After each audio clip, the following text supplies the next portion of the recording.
Como todos los martes, nos acompaña Eduardo Navarrete, director de Noticias de Cultura Colectiva. Vamos a hablar, por supuesto, de las elecciones. ¿Cómo estás? Bien, bien. ¿Quién tú? Bien. Cuéntanos todo visto desde tu óptica. Estuvo interesante, pero antes no hubo quinto partido, pero sí hubo cuarta transición, ¿no? Estuvo muy interesante.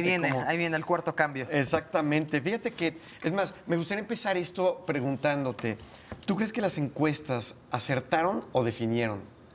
Yo creo que México es un ejemplo internacional en las encuestas, porque todas se habían equivocado, como ya lo hemos hablado, la de Hillary Clinton, Donald Trump, Brexit, Costa Rica, Colombia, y las de México fueron un éxito. Exactamente, llamó mucho la atención porque... Que contraten a nuestras consultoras. Desde luego. ¿Viva desde México luego. más? No, fíjate que sí está interesante porque hubo muchos números, hubo incluso varias personas que cuestionaban justamente el hacerle caso a este tipo de dentro herramientas. de ellas. Sí. Ve nomás, tú dentro de ellas. Pero el punto es que, más allá de acertar, insisto, la pregunta es, ¿acertaron o definieron? Yo también creo que acertaron y no es tanto un acierto, sino más bien me parece que cada vez nos hemos vuelto más inteligentes en la metodología para poder realmente diseñar herramientas que valgan la pena transmitir y desde luego hacer caso en un ejercicio democrático como este. Quiero compartirte lo que hicimos en Cultura Colectiva. Hicimos un ejercicio de exit poll y para esto medimos 3 públicos diferentes. En este caso, desde luego, la generación X, que para efectos de rectificación de términos atiende personas más o menos entre los 36 y 54 años de edad. Los millennials, más o menos entre 20 y 35 años.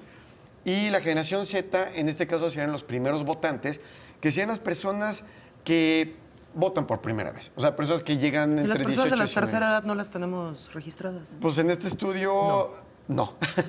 Por la falta de acceso a la tecnología, ¿no? Podemos hacer otros, desde luego. Okay. El punto es que queríamos nosotros darnos cuenta de la dispersión de votos en estos 3 núcleos poblacionales. Y fue muy interesante.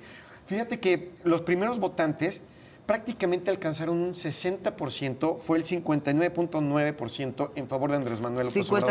59% de los chavos que fueron a votar por primera vez se fueron por López Obrador. Exactamente. Okay. En contraste, un 48.9% fue por parte de los millennials. O sea, cuando de pronto decimos es que los millennials... Iban a definir y iban a votar mayoritariamente. Bueno, tomando en cuenta todo este grupo poblacional de jóvenes, tanto la generación Z como los millennials, sí creo que definieron de una importantísima y clarísima forma las elecciones. Pero ve qué es lo que pasa, por ejemplo, con la generación X, que justamente estaremos hablando que... los mayorcitos encuestados. Son los mayores, exactamente. Cuando pensábamos que ellos no iban a votar en su mayoría por Andrés Manuel López Obrador, nosotros nos dimos cuenta que el 49.2% de ellos salió a votar por Andrés Manuel López Obrador. Esto nos dice que no afectaba tanto el criterio de edad, sino más bien pues, el cansancio y el nivel de hartazgo que de pronto trae la población. Pero es que es increíble. Una jornada histórica que ya se sabía que iba a ganar Andrés Manuel López Obrador por las encuestas, pero esta mayoría abrumadora y en todos los ámbitos, las gubernaturas, senadores, la Ciudad de México, claro. El país se pintó de morena. Sí, por supuesto. ¿Cómo lo interpretas? Fíjate que es muy interesante. O sea, nosotros recibimos muchísima escucha social en Cultura Colectiva. Y nos dábamos cuenta que la gente, independientemente del tipo de comentario, tú mencionabas López Obrador, y de inmediato no solo eran palabras de apoyo, eran arengas. O sea, nos llamó muchísimo la atención porque prácticamente en ninguno de los temas que nosotros abordamos nos ha sucedido lo que sucedió ahora. O sea, nosotros hicimos también un programa de debate, nosotros igual platicábamos al respecto de qué era lo que podía suceder en las elecciones. De inmediato, mencionamos Andrés Manuel López Obrador, era, venga, vámonos con él, todos al Zócalo, pero en bandada. Es un fenómeno que, digo, se podría equiparar a lo que pasó en Estados Unidos cuando ganó Barack Obama, que era un fenómeno que la gente estaba enloquecida por él. Las calles del centro de la Ciudad de México el domingo, estuvieras o no estuvieras a favor de López Obrador, era un fenómeno conmovedor. O sea, sí, México estaba haciendo historia porque ¿cuándo has visto que salgan así? Sí sucedió con Fox, que la gente lo quería, pero no este desbordamiento. El día de hoy, saliendo de Palacio Nacional, miles de personas querían acercarse a tocarlo, una palabra de López Obrador.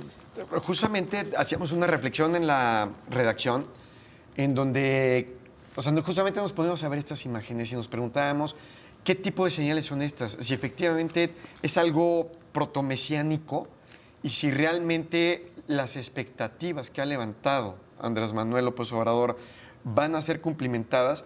Y más de uno decía, es imposible que cumple lo que la gente le está proyectando. Así es que cuidado. Sí, bueno, es evidente, pero por ejemplo, todos los días, hoy mismo en este recorrido tan conmovedor del coche, que en el corte estábamos hablando, parecía Sí, un recorrido del Papa. papamóvil. Reiteró. Bueno, es blanco también. Reiteró, no les voy a fallar, no les voy a fallar, fue parte de su discurso. Él está muy comprometido con esta parte de no fallar. Ojo, lo que él se comprometió, no lo que la gente espera, porque los milagros tampoco van a suceder. Es un trabajo día a día, escalón a escalón. Desde luego, y ahora que lo dices, después de lo que sucedió, por ejemplo, con Barack Obama, después de lo que sucedió con Vicente Fox, creo que hay una arista a observar. Creo que en particular, él lleva 18 años y más, de hecho, me parece, tratando de llegar al lugar donde ahora llega. Si te das cuenta, cómo llega, no es como una persona que estuvo arrastrándose estos 18 años, tampoco llega con una persona con cierto conflicto previo, o sea, estoy hablando de los periodos de transición previos.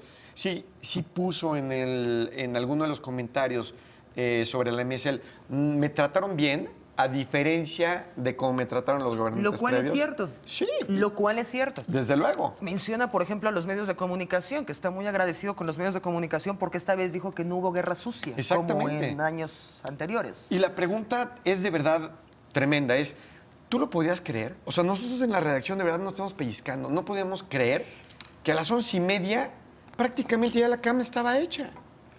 Yo sí podía creer que iba a ganar, pero el fenómeno en torno a él no deja de sorprenderme y fascinarme. Me encanta ver esas imágenes de la gente desbordada por O fascinación. sea, tenemos con a López una Obrador. AMLover aquí, por lo visto.